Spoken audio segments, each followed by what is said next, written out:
मैं बिल्कुल आपसे सहमत हूं और मैं आऊंगा अधीर जी आपके पास। और आपके यहाँ बहुत क्षति हुई है अधीर जी, हिमाचल में। हमारा मन भी बहुत व्यथित है। सैकड़ों लोगों की मौत हुई है पिछले 2 महीने के अंदर। इतना विनाश शायद पिछले 50 सालों में हिमाचल ने कभी नहीं देखा जो इस बार है। कहीं ना कहीं मैं इसको एक रूप में, एक प्रोग्राम में था, मैंने कहा था this is a man made disaster. मैंने कहा था इसको देवीय प्रकोप ना समझे, ये मैन मेड डिसास्टर है। जिस ढंग से हमने पहाड़ों से खेल किया है, आज वो पहाड़ हमें रिटर्न में दे रहे हैं, ये रिटर्न गिफ्ट है उनका। लेकिन ह्यूमन लॉसेस तो हैं, इसमें तो कोई शक वाली बात नहीं है। आशा है आपका परिवार कुशल मंगल से है और सुरक्षित है, हम इसकी प्रार्थना करेंगे। अधीर बाबू, जो देश की दिशा है, जो टेक्सचर है, बहुत अलग है। इसमें चिंता की रेखाएं लोगों के चेहरे पर लिखी हुई है। लोग कॉल करते हैं तो कॉल करते करते लोग रोते हैं। मैं आपको बताऊं, पीपल क्राई। ऐसे हालात हो चुके हैं और उनके मुंह से शब्द निकालते हैं, मेरे देश को बचा लो आप।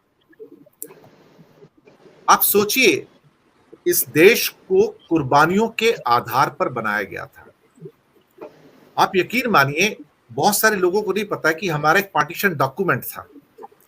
उस पार्टीशन डॉक्यूमेंट के ऊपर 3 सिग्नेचर थे सर, एक हिंदुओं के, एक मुस्लिम्स के और एक सिग्नेचर और भी थे सर उसके ऊपर। वो थे सिखों के, क्योंकि उन्हें भी होमलैंड दिया गया था सर।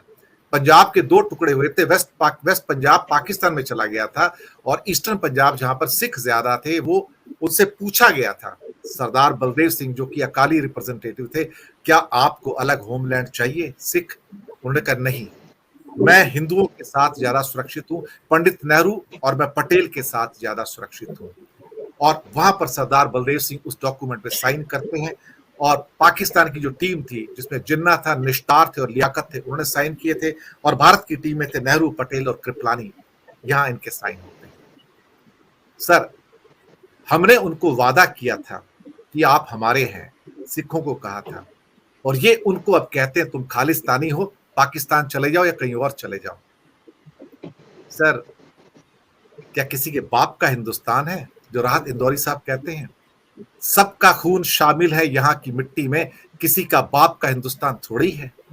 आज आप इसके मालिक बन बैठे और दूसरों से कहते हो निकल जाओ, क्योंकि आप राजा बन गए हो, आप सब कुछ डिक्लेयर कर सकते हो। जिन्हें इतिहास का ज्ञान नहीं है, इतिहास की कुर्बानियों का ज्ञान नहीं, संविधान निर्माताओं की कुर्बानियों का ज्ञान नहीं, आज वो सब लोग, मैं कहता हूं पापी लोग हैं, जो कहते हैं कि संविधान को बदल डालो, इट डजंट सूट अस, और कहते हैं, ये शब्द यूज करते हैं, there is a case for a new constitution. और आखिर की लाइन में लिखते हैं, we the people have to give ourselves a new constitution. और हमारे संविधान को कहते हैं कॉलोनियल लेगेसी है। सर, किन पापियों के हाथ में हम अपना देश सौंप रहे हैं? मैं शब्द जानबूझ के यूज कर रहा हूं। ये लोग जो बाबा साहब अंबेडकर के खिलाफ हैं, ये लोग जो भारत देश के खिलाफ हैं, ये लोग जो भारत की अस्मिता के खिलाफ हैं, मैं उनके खिलाफ बात कर रहा हूं, मैं उनके विरोध में बात कर रहा हूं। मैं उनसे पूछ रहा हूं, आप देश को नए संविधान देने की बात कर रहे हैं, और मैंने विस्तार से इस आर्टिकल को डी कोड किया है, line by line D code किया है मैंने इसको। 15 अगस्त का दिन सुबह प्रधानमंत्री वहां से बोलते हैं, और प्रधानमंत्री के ऑफिस से, जो कि प्रधानमंत्री एडवाइजरी काउंसिल के जो अध्यक्ष हैं विवेक देबराय, ये आर्टिकल पब्लिश करते हैं उसी समय सुबह सुबह। 2 धाराएं प्रवाहित होती हैं। ये असली चेहरा है। ये आर्टिकल विवेक देबराय का नहीं है, नाम उनका है। ये आर्टिकल के पीछे आत्मा प्रधानमंत्री की है। This is divisive, I am telling you sir. Adhir रोज साहब। धन्यवाद दिनेश जी। जैसा आपने जिक्र किया और जैसा भी बात हुई कि जो सारी चीजें हैं जिस विषय पर हम बात कर रहे हैं कि अगले 1000 साल, किसी वो के यहाँ से सारी चीजें आवाज आ रही है सर, मेरे ख्याल से आप म्यूट कर लीजिए गिरीश भाई और मीनू जी, कोई आवाज आ रही है पीछे से। जी अधीर जी, कैरी ऑन।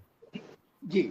तो जैसा अपने हमने 15 अगस्त की स्पीच में हमने देखा, आज से पहले भी हमने बातें हो चुकी हैं उस स्पीच को लेकर, काफी बातें हुई हैं कि उस स्पीच में जो सारी चीजें थी वो मैं पे केंद्रित थी। एक आत्ममुग्ध व्यक्ति वहां से स्पीच दे रहा था और उस आत्ममुग्धता में वो भूल गया, जैसे अभी अनिल जी ने कहा, वो व्यक्ति भूल जाते हैं कि आज लगता है अधीर साहब जो का व्यक्ति इस देश को नेटवर्क लीड बहुत कर रहे परेशान हैं, कर रहा है उनको, शायद वापस तो आए। जी अधीर जी, जी आवाज आ कैरी रही है ऑन, जी? जी आवाज आ पा कैरी रही ऑन। है जी जी। तो हमारे प्रधानमंत्री भूल जाते हैं, बार बार हर दफा भूल जाते हैं कि वो देश के प्रधानमंत्री हैं। और आपने जो जिक्र किया कि उस दिन विवेक देबरॉय का जो आर्टिकल उस दिन मिंट में आता है, वो बिल्कुल सही है कि वो एक सोची समझी एक नीति के तहत जो इनका विचार है वो उस दिशा में था। और 15 अगस्त के दिन इस तरह की बात सामने आना कि एक तरफ हमारा देश अपनी स्वतंत्रता के पर्व में था और वो उल्लास उस दिन कहीं दिखा नहीं, दिनेश जी। जो कहीं भी एक होता है कि वो उल्लास नहीं था, लेकिन दूसरी तरफ इस देश को जिस तरफ झोंका जा रहा है पिछले 9.25 बरस में, हम सभी ने देखा है। तो उसके जो आगे का रंग रूप देने का जो अब तरीका है वो हमारे सामने आने लगा है। लेकिन दिनेश जी, एक चीज आपको और हम सभी को नहीं भूलनी चाहिए। मैं बार बार हमेशा ये कहता हूं, इस देश की मिट्टी में बहुत ज्यादा ताकत है।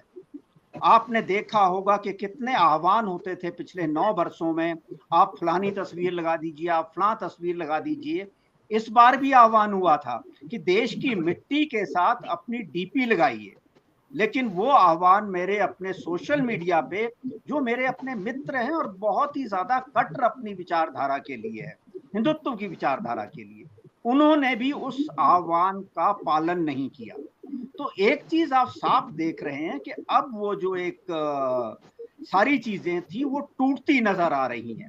और जब वो भ्रम टूटता नजर आ रहा है तो नरेंद्र मोदी जो हैं इस तरह की बात 1000 साल और अगले बरस भी मैं ही लौट कर आऊंगा, तो वो जो सारी जो अनिल जी ने अभी बात कही कि वो मेडिकल टर्मोलॉजी कह लीजिए या उनकी कुछ भी स्थितियां कह लीजिए, राजनीतिक परिस्थितियां कह लीजिए, वो अब मान चुके हैं कि मेरे आसपास जो परिस्थितियां अब हैं वो अब बहुत ही ज्यादा उनके लिए नुकसानदेह साबित होने जा रही है। तो अब जो प्रधानमंत्री हैं वो अपनी वाक पटुता से और अपने एक दिखावटी और एक बनावटी जो आत्मविश्वास अब उनका सामने आ रहा है, उसमें अब वो अपने कार्यकर्ताओं जो बचा खुचा उनका साथ था, जो उनके लोग हैं, उनको बचाए रखने के लिए इस तरह के जो भाषाएं हैं, इस तरह की उपमाएं हैं और आने वाले समय में इस तरह के प्रतीक जो हैं वो सामने आएंगे। हाँ, एक चीज जरूर है दिनेश जी, वो मैं बार बार इस चीज का जिक्र करता हूं और कर्नाटक चुनाव के दिन भी मैंने कहा था कि ये अपने उसी हिंदुत्ववादी एजेंडे को लेकर सामने आएंगे और उसका और 8-9 महीने में हमें उसका और भी एक विध्वंसकारी रूप देखने को मिल सकता है। वो एक डिवीजन इस देश के लिए जो हमेशा खतरा था, जिसका हमने नुकसान 1947 में इस देश ने भुगता है, जिसका जिक्र आपने किया, और जिसका नुकसान हम बार बार देश के कई इलाकों में बार बार भुगत रहे हैं, वो एक परिस्थितियां लाने की दोबारा से कोशिश होंगी। लेकिन मैं दोबारा कह रहा हूं कि इस देश की मिट्टी में इतनी ताकत है, इस देश के लोगों में इतना धैर्य है और इतनी समझ है कि 1 बार 2 बार या 3 बार किसी मुगालते में आ सकते हैं, लेकिन अब जो सच है, जो पिछले 1-1.5 बरस से जो इस देश के लोगों ने परिस्थितियां देखी हैं और जो बदलाव होते दिख रहा है, वो एक हमें निराश नहीं होना चाहिए दिनेश जी, एक सकारात्मक दिशा में जा रहा है। और वही जो सकारात्मकता इस देश के लोगों के अंदर है, उससे ही हमारे प्रधानमंत्री इस समय भयभीत हैं और उसी भय के अंदर वो अपना एक जो पूरी तरह से खो रहा आत्मविश्वास है और अपने समर्थकों का एक जो जोश या उत्साह बनाए रखने के लिए वो इस तरह की बातें करेंगे और विवेक देबरॉय जैसे व्यक्तियों के माध्यम से अपना एक एजेंडा, पैरेलल एजेंडा सेट करने की, अपने समर्थकों को अपने साथ बनाए रखने की कोशिश लगातार आने वाले कुछ महीनों में हमें देखने को जरूर मिलेगी। जी।